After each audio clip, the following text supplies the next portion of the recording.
Welcome to another Murder Talk Radio. I am Parker Evans. And I'm Victoria Evans. And today we are discussing Carl Panzram. Charles Carl Panzram. I guess Carl is his nickname, not his middle name. But he was a highly experienced criminal. He's a historical criminal. He isn't recent. He was born in 1891. So we're going back a little bit for this one, but this was requested by one of the viewers of the Victoria Evans channel. And this is one of the craziest of these stories that I think that we've done. This guy was, when we say highly experienced, we are not exaggerating. He was a serial killer, a spree killer, a mass murderer, a rapist, a child molester, an arsonist, a robber, a thief, and a burglar. And he was born again in 1891 on June 28th on a farm in East Grand Forks, Minnesota. He was the sixth of 7 children for East Prussian immigrants Joanne. That's Johann. Johann. I knew I was off as the sounds came out of my mouth. Gottlieb Panzram. He was also called John. Pretty epic name. Yeah, Johann. We're just going to call him John. And Matilda. You want to do that over? Yeah. I think I'm going to leave this in because I thought it was funny, but... Which? You can... the whole thing, but you can just start over and people will get to hear all of this back and forth chatter. Okay. He was the sixth of 7 children for East Prussian immigrants Johann Gottlieb Panzram, otherwise known as John, and Matilda Elizabeth Panzram, known as Lizzie. So the sixth child of John and Lizzie Panzram. He and his older brothers and his one younger sister were all raised on a family farm on which they were forced to work until truancy laws made it illegal for parents to not send their children to school. Yeah, parents... I'm sorry. We're talking way back in the day in America. Oh, yeah. His parents were unhappy to lose the free child labor. Sure they were. And they forced the children to work in the fields through the night after school. Panzram later said that he would only get 2 hours of sleep before he would have to get up for school. And they were often punished, and their punishments ranged from being chained up to being starved of food. Oh my God. Yeah. You know, sometimes I hear these stories and I'm like, this is how serial killers are made. It is. You say that a lot, actually. I do. Moving on. Yeah, more on that in a future episode. Yeah. Panzram reflected on his early childhood that he was not liked by other children, which is interesting. It makes me think that he was pretty introspective from a very young age. But he recalled that he became meaner the older he grew. His father actually abandoned their family when he was 6 or 7 years old, and eventually his older brothers left as well.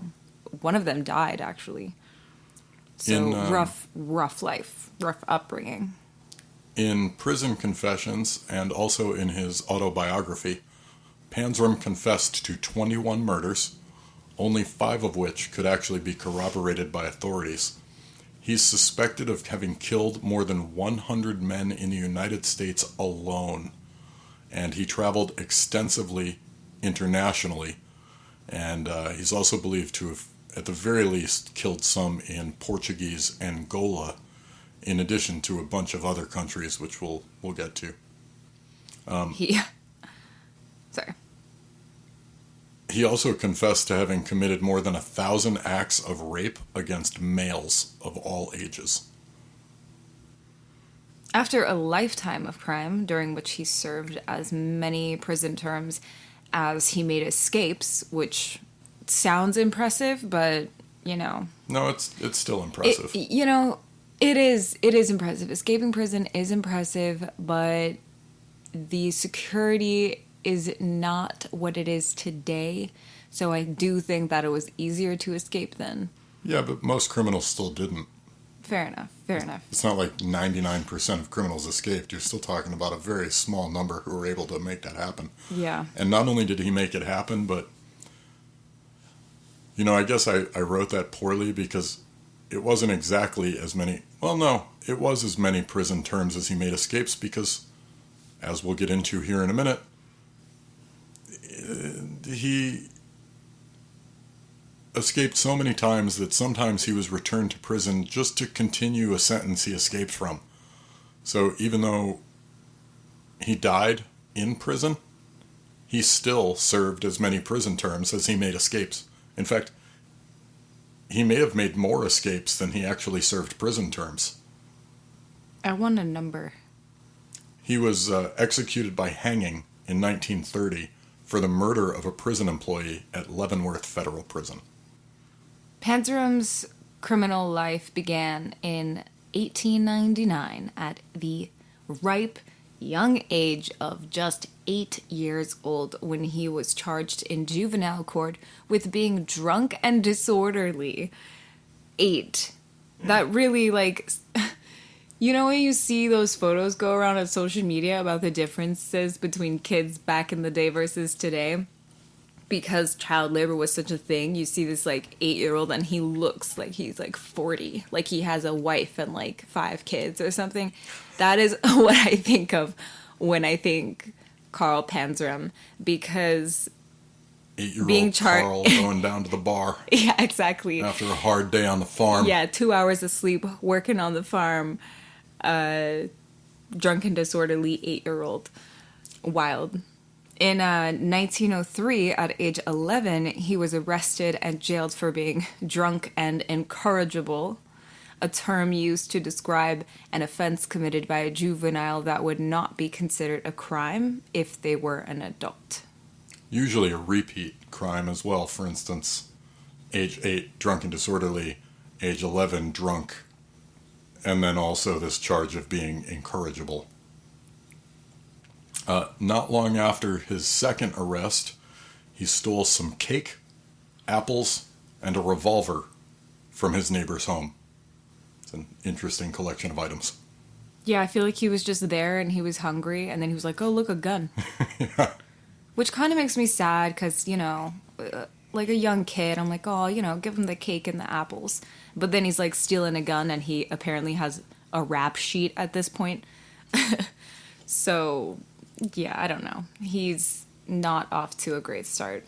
In October of the same year, his mother sent him to the Minnesota State Training School, which was, I'm going to call it allegedly a reform school.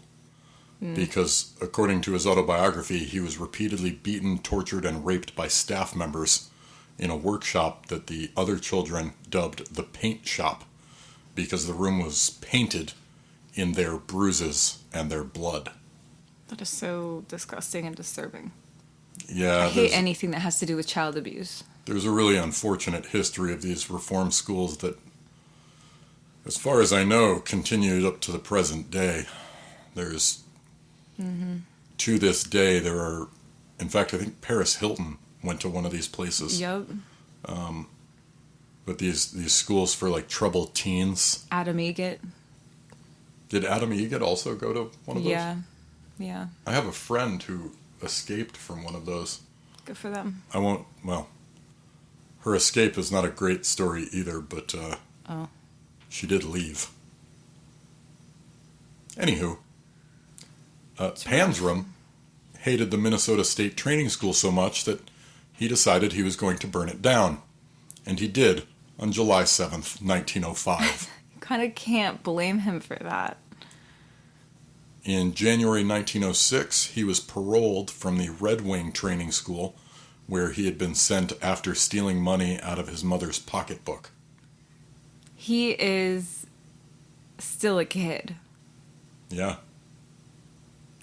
At age 14, a couple of weeks after his parole and 2 weeks after attempting to kill a Lutheran cleric with a revolver, Panzram ran away from home to live on the streets.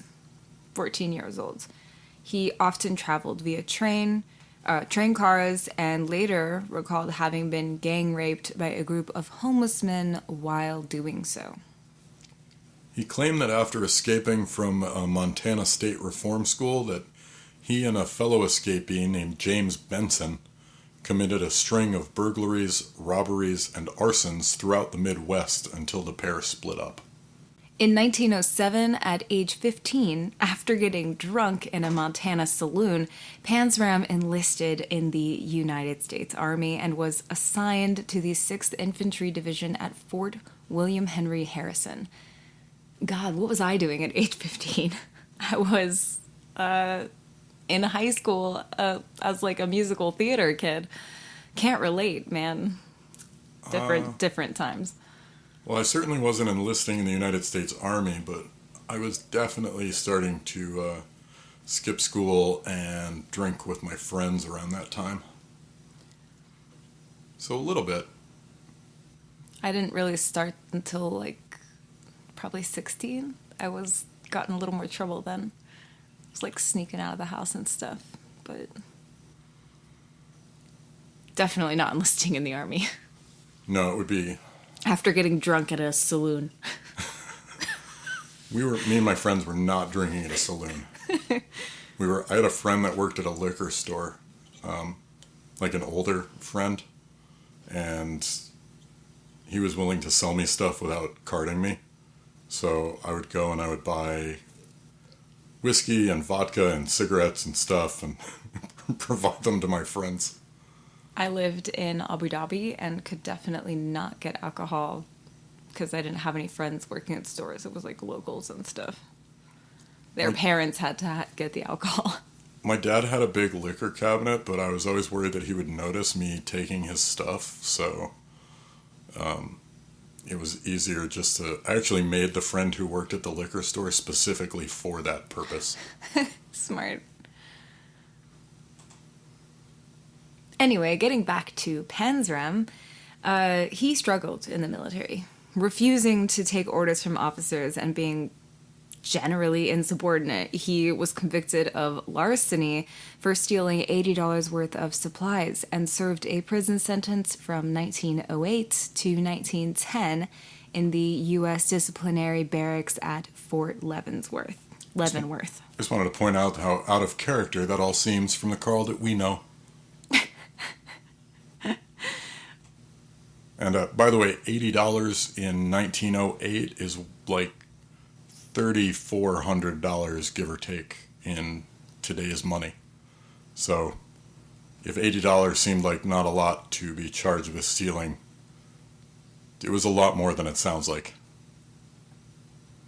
Yeah, I mean, when my dad was a kid, he talked about going to like the movies and getting like a burger and fries and a drink for like a quarter or something, and like riding the bus home. And that was well after, 1907. So $80 definitely had a lot more. It was a lot more back then. His sentence was personally approved by the United States Secretary of War, William Howard Taft. Later became President Taft. Panzram later claimed that while he had been a bad person before being imprisoned by the military, that whatever goodness was left in him was crushed by this stint at Leavenworth. So, thanks, Taft. After his release and dishonorable discharge, Panzram resumed his career as a thief, stealing everything from bicycles to yachts. He was caught and imprisoned multiple times and served prison sentences both under his own name and various aliases. I'm going to do this real quick. Okay. Fresno, California. Rusk, Texas. The Dalles, Oregon. Harrison, Idaho. Butte, Montana, the Montana State Prison, Oregon State Prison, Bridgeport, Connecticut, Sing Sing Correctional Facility, New York, Clinton Correctional Facility, New York, and in Washington, D.C., and in Leavenworth, Kansas. That's a lot of different prisons. It is. He went by a number of aliases. Jeff Davis, Jefferson Rhodes, Jefferson Baldwin, John O'Leary, and I think that was it. He probably had more. He probably did. I wonder why he picked the aliases he did. I don't know. Anyway, while incarcerated, Panzram frequently attacked officers and refused to follow their orders. The officers retaliated, subjecting him to beatings and other punishments. It's weird to think that somebody who didn't obey officers while they were freely enlisted in the army would choose to obey officers after being imprisoned for refusing to obey officers. Right. In his autobiography, Panzram wrote about himself, he said that he was, quote, rage personified. And he also said that he would often rape the men that he robbed. He was very noted for his large stature and his great physical strength, and years of hard labor at Leavenworth and at other prisons left him in excellent physical shape, which helped him to overpower his victims even when they were other fully grown men. According to Panzram, one of the few periods in which he did not engage in criminality was when he was employed as a strikebreaker against union employees. Interesting job for him. Guess it gave him an outlet for all that violence. Right. There's a lot of strikes going on. It kind of puts him in like a authority type position that's it's not like a cop or law enforcement or whatever, but I think that it's in the similar role, if that makes sense. Somewhat. He claimed in his 1929 autobiography that after serving a short sentence at Rusk, Texas, he went to Juarez. In the winter of 1910 to try to enlist in the federal Mexican army, which I think is hilarious because, like, you just got out of prison from the United States Army, dishonorably discharged. Now you're trying to go to Mexico, like, the same freaking year to join the Mexican army? This is so weird. Though I'm assuming they were just as corrupt then as they are now. He didn't get in. And he took a train to Del Rio, Texas, and got off in a small town 50 to 100 miles east of El Paso.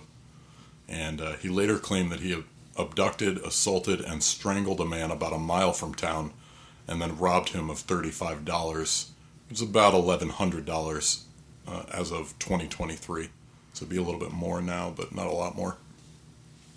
In the summer of 1911, Panzram, going by the alias Jefferson Davis, was arrested in Fresno, California, for stealing a bicycle.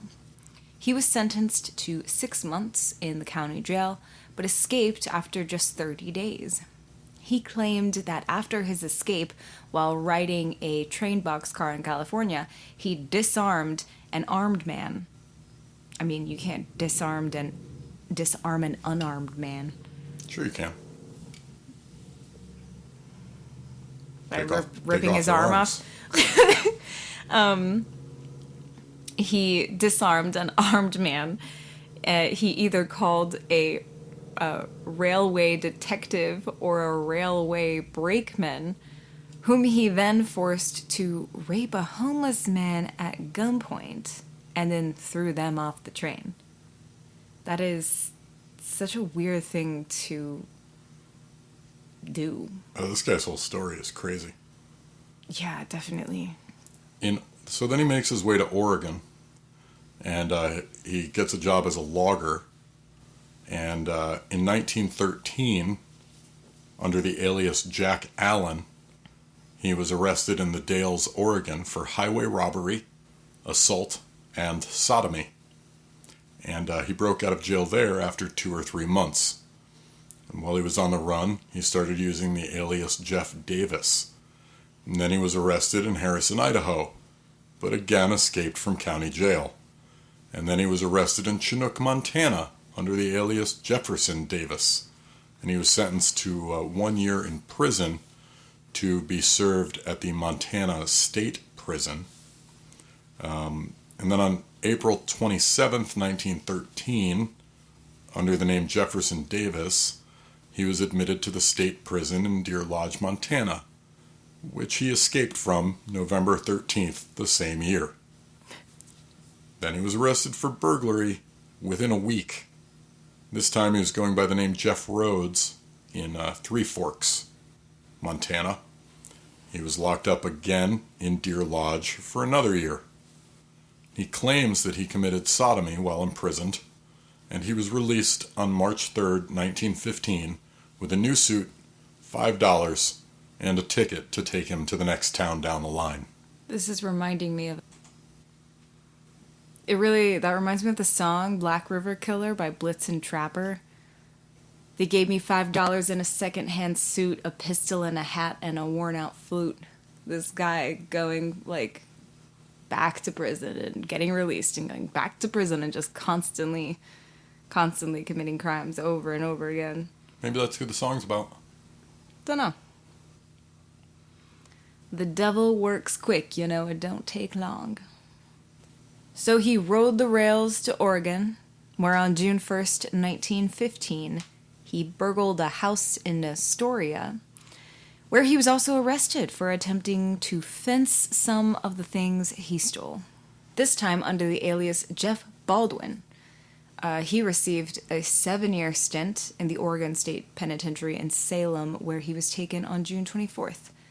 Warden Henry Minto believed in treating his inmates harshly, and beatings, isolation, and other extreme forms of supposed discipline were common.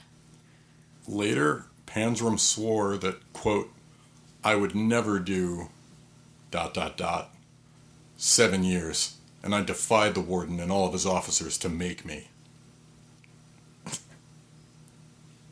The same year, Panzram helped fellow inmate Otto Hooker escape from the prison, and while attempting to evade recapture, Hooker killed Warden Minto. And this was Panzram's first documented murder as an accessory. In his prison record, which noted both aliases Jefferson Davis and Jeff Rhodes, he gave both a false age and a false place of birth. And this made me laugh. He stated his occupation was thief.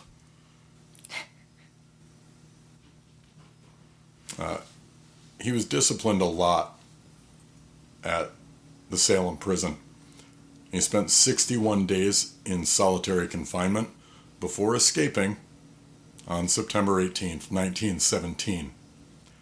After multiple shootouts, he was recaptured, returned to the prison, and on May 12th, 1918, he escaped again by sawing through the bars of his cell. And he rode train cars, as he did, to make his way back east. And he was using a new alias, John O'Leary, and he shaved off his mustache as a form of disguise. And that was the end of his time in the Pacific Northwest. He never returned west. He ended up in New York City, where he set sail on a steamship, James S. Whitney, to Panama, where he tried to steal a boat with the help of a drunken sailor who killed everyone on board. Panzram, sorry to laugh, it's just his life is... That's a crazy story. Yeah, he has a Jesse James thing, but there's a hard serial killer edge to that.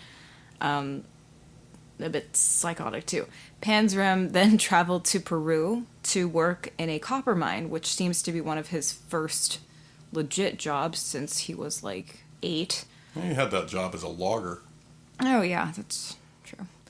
After that, he traveled to Chile, Port Arthur, Texas, London, Edinburgh, Paris, and Hamburg. Weren't you born in Hamburg? No, I was born in Amberg. Amberg with an A in Bavaria. It's near Germans. Stuttgart. Yeah, everyone thinks Hamburg, but it's not. It's different. Interesting. It's a smaller little town with an A. Just That's take the H away. It's the same. Would you believe that after 8 years, I still didn't know that? Yeah. I thought I've never clarified. I've just said Hamburg. Everyone, like I've had multiple people over the years be like, Hamburg? Oh, I've been, or whatever. And I'm that's like, no. crazy. Our audience and I just learned this at the same time. Yes, Hamburg. All right. Yeah. I don't know you at all.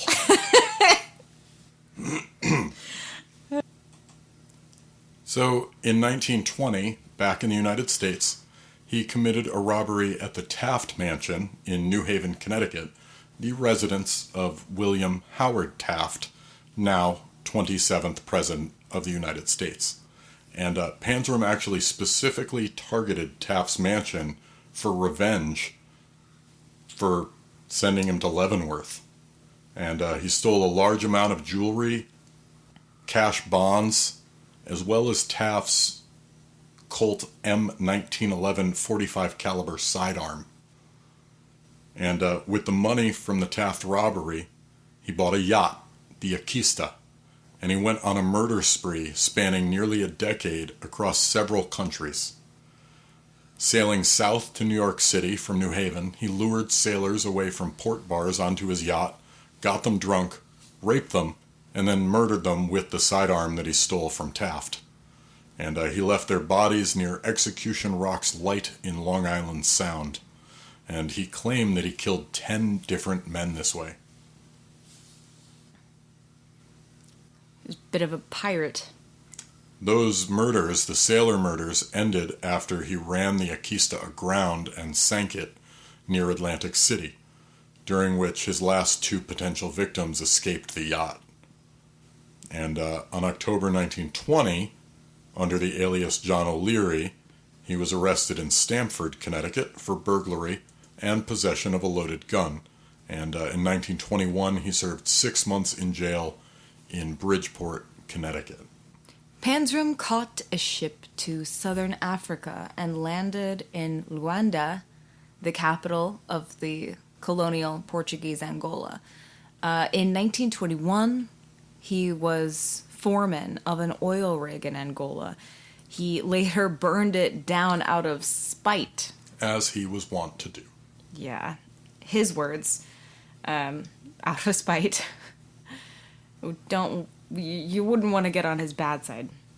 He claimed that while in Angola, he raped and killed an 11-year-old boy. Ugh. In his confession, he wrote, quote, "His brains were coming out of his ears when I left him, and he will never be any deader." Okay. He also claimed that he hired a boat with 6 rowers who he executed with a pistol and then threw their bodies to the crocodiles. And he said that he raped and killed 2 small boys in Salem, Massachusetts. He beat one to death with a rock in 1922 and strangled the other later in 1922. After which he got a job as a night watchman in Yonkers, New York at the Abico Mill Factory. I gotta tell you, I don't think night watchman, not a good job for this guy. No. How the hell did he get that job? Someone needs to get fired. Well, it was 1920. It was hard to do background checks. Right. You just make up names. Then he stole a yawl in Providence and sailed to New Haven. In June 1923 in New Rochelle. Is that how you say that? New Rochelle. New Rochelle. God, I'm just really trying not to go all Seinfeld on that real quick. Rochelle. Yeah. One girl's erotic story from Milan to Minsk. Rochelle. All right, New Rochelle. New York. June 1923. He stole another yacht. This one belonging to the police chief of New Rochelle. That's kind of funny. God, I hate this guy, but that is funny. Just an incredible story. It really is. He picked up a 15-year-old boy named George Wallison, promised him a job on the boat, and then raped him. Disgusting. I hate the stories about kids. On June 27th, on the river near Kingston, New York, Panzram used a .38 caliber pistol from the stolen yacht to kill a man who attempted to rob him on the yacht. And I have to say again, the night watchman was the wrong job, and Panzram was the wrong victim as well. Yeah, I wonder how many serial killers out there, like, a criminal's like, yeah, I'm gonna get that guy, and it's like, wrong choice, buddy. Oops. Like, you literally, like, Carl Panzram is not the right person to target. He's like a pro. I wonder if he found that amusing. He must have. He had to have. Yeah. He threw the would-be robber's body into the river. So that was on June 27th. On June 28th, Panzram and the 15-year-old Wallison docked at Poughkeepsie, New York, where Panzram stole a small fortune in fishing nets. And then at Newburgh, New York, 15-year-old George Wallison, because he had witnessed a murder the day before and because he was being raped by Carl Panzram, decided that he was going to jump overboard and swim to shore. He made it, and he reported his sexual assault to the police at Yonkers, and a bolo went out for Captain John O'Leary. And the next day, June 29th, John O'Leary was apprehended in Nyack, New York. Good for you, kid. He really got around, man. Yeah, he did. So, Captain John O'Leary. On July 9th, he tried to escape from jail. He just seems like a wild beast. Yes. That, like, cannot be tamed. Like, he does not stop. Definitely a wild man. He also conned his lawyer by giving him ownership of the stolen boat in return for bail money. And then Panzram skipped bail, and the stolen boat was confiscated by the government. So... He got arrested again not long after that, on August 26th, as John O'Leary. She was still going by. In Larchmont, New York, after he broke into a train depot. And this time he was sentenced to 5 years in prison. Wow, he actually made it to arraignment. While in county jail, he confessed to the alias Jeff Baldwin, who was wanted in Oregon. And in October, Panzram was imprisoned at the Clinton prison in Dannemora, New York. He was discharged in July 1928, and he allegedly committed a murder that summer in Baltimore, Maryland. This guy cannot not. Like, he just is a murdering machine. It's like a compulsion. He made it through his prison term that time, though. Yeah, that's wild. Discharged. Wow. Insane. Big mistake. Unusual for him. On August 30th, 1928, Panzram was arrested in Baltimore for a Washington, D.C. burglary where he stole a radio and jewelry from a home of a dentist. During his interrogation, he confessed to killing 3 young boys, one in Massachusetts, one in Connecticut, and one in Philadelphia. Police were unable to corroborate his confession to the murder of a Massachusetts boy.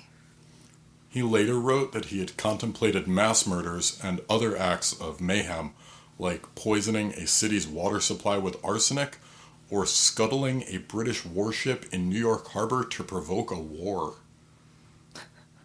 He was sentenced to 25 years to life. After arriving back at Leavenworth Federal Penitentiary, he warned the warden, quote, "I'll kill the first man that bothers me." He was assigned to work in the prison laundry room, where the foreman, Robert Warnke. Yeah. Warnke.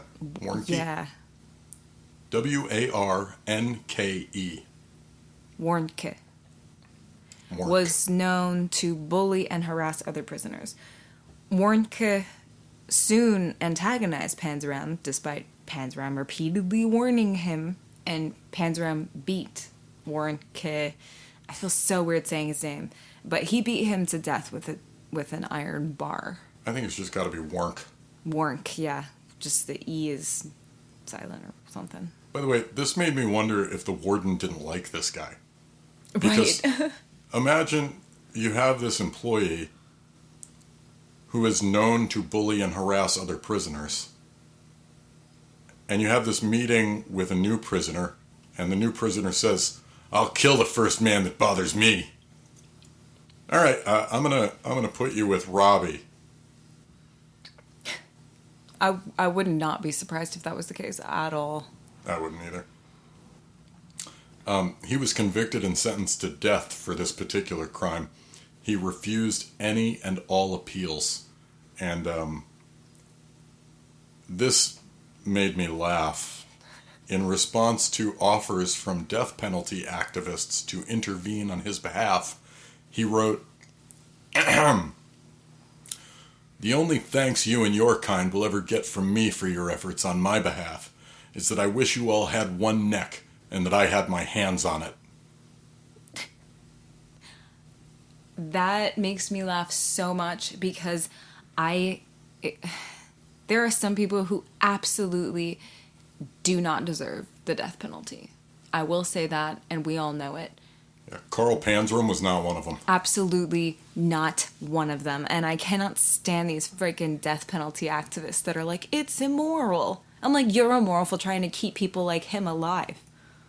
Insane. That's a great response, even though I absolutely hate this guy. He's a horrible person. I agree. I mean, I don't really understand the point. Why? So that he can either kill more people or what, you're going to keep him in solitary confinement 23 hours a day? Honestly, is that a better life? I think some of it is that, like, cult narcissism thing. Oh, the communal narcissism? Yeah. The communal narcissism, where it's like there's some cause that makes people in a community feel like they're better than other people, and it's the death penalty thing. I'm like, what the hell are you doing? This guy deserves to die. He's like raping kids. What's wrong with you? Makes me think of a scene from PCU, which we mentioned in a previous episode. But there's this short line as they're walking through the group of student activists, and one of the activists says, "Free Nelson Mandela," and then another one says, "They freed him already." So Panzram, while he was on death row, he was befriended by Officer Henry Philip Lesser, who would give him money to buy cigarettes. And Panzram was so grateful for this act of kindness that he wrote Lesser a detailed summary of his crimes and his nihilistic personal philosophy while he was waiting to be executed. And in these writings, he explicitly denied any remorse for any of his actions. And his journal begins, quote, "In my lifetime, I have murdered 21 human beings. I have committed thousands of burglaries, robberies, larcenies, arsons, and last but not least, I have committed sodomy on more than 1,000 male human beings. And for all these things, I am not in the least bit sorry." God, no wonder those activists wanted him to be freed. Yeah, it makes a lot of sense. He didn't deserve to die. This is, as far as criminals go, he was pretty funny. He was witty, in a way, in a dark way. Yeah. And on the day that he was hanged, as officers tried to place a black hood over his head, he spat in the executioner's face, and when asked for any last words, he responded, "Yes, hurry it up, you Hoosier bastard. I could kill a dozen men while you're screwing around." I hate to laugh because he's such an awful human, but like I said, he's very funny. As criminals go, he was fast and witty. Yeah. He was buried in the place that he hated the most, the Leavenworth Penitentiary, buried in the Leavenworth Cemetery. His grave is marked only with his final prison inmate number, which was 31614. And that prison guard, Henry Lesser, preserved his letters and his autobiographical manuscript, which he donated to the San Diego University in 1980. And they are housed in the Malcolm Love Library as the Carl Panzram papers. He did not get a last meal, as far as we know. He had to have gotten a last meal of some kind. Well, not like a special meal, because that's the euphemism they use. A special meal. I looked. I couldn't find it. I'm sure he ate something. He had to have eaten something, but I don't know what it was. I don't know. Cigarettes from his buddy, prison guard. Yep. Harsh life this guy had. Very harsh. Crazy story. Absolutely. I feel like he's the kind of character, if you will, that, like, aside from the rape and hurting children and just, like, the murders, I guess, his life, like I kind of likened him to Jesse James earlier, it has such, like, an adventurous thing about it. Like, it would make a great series or a movie or whatever, but it would also make him seem like something that he's not. He's, like, death incarnate. He's sick, and he, like, roamed the earth basically just looking for people to harm. And he's not someone who should be immortalized as, like, a character in a movie who's adventurous and hilarious and witty and violent and whatever. But, like, his life still has that aura to it. But he's such a sick human being. Like, I'm glad that he's dead.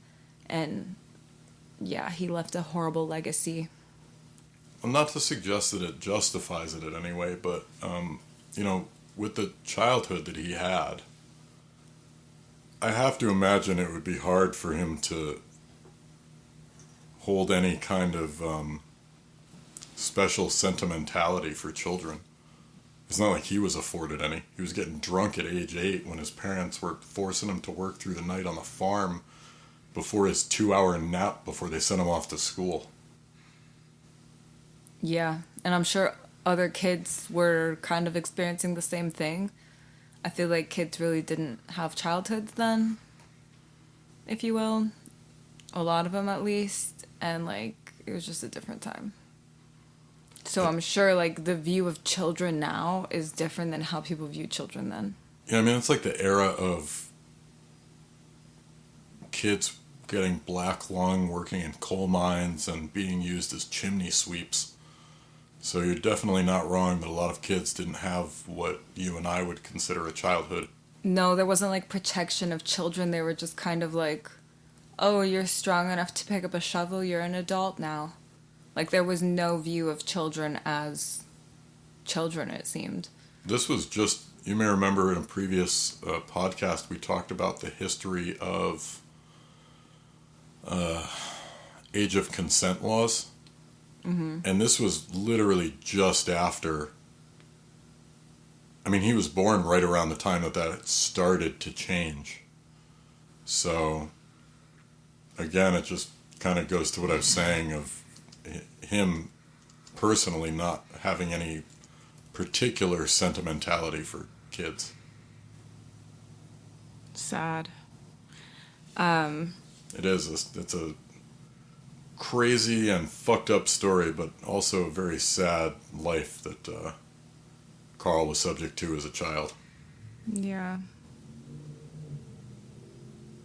Certainly it doesn't justify any of his actions, but it's easy to understand how he ended up the way he ended up. Yeah, it wasn't until 1938 where laws for child workers really, really heavily came into play, like child labor provisions and all of that. So he was well past being a kid at that point. Yeah. Man, it's so crazy how differently kids grow up nowadays. It's so wildly different. And there are people who grew up like that, who aren't Carl Panzram, so I don't want to give him any kind of justification, but it also makes sense why he turned out the way that he did. There were also kids at the time who had decent lives. I mean, every kid wasn't a chimney sweep or a farm laborer. For sure. In fact, my grandmother grew up on a farm around not exactly the same time, but not very long after, and her life was very different from Carl Panzram's. Very, very different. Her parents wanted her to go to school, wanted her to get an education. It seems like Carl Panzram parents didn't care. They were just resentful that they lost the labor. Sad. I feel like people had kids for, I mean, I can't blanket term, I can't speak for everyone, but it seems like maybe his parents had kids for a specific reason, and it wasn't to have children and raise children as like a loving family. It was like to have more workers for their farm. Does seem that way. Well, any final thoughts? No. Well, I think that wraps it up. Thank you guys for listening to another episode of Murder Talk Radio. Yeah, thank you for listening. We'll talk to you again next time. Bye.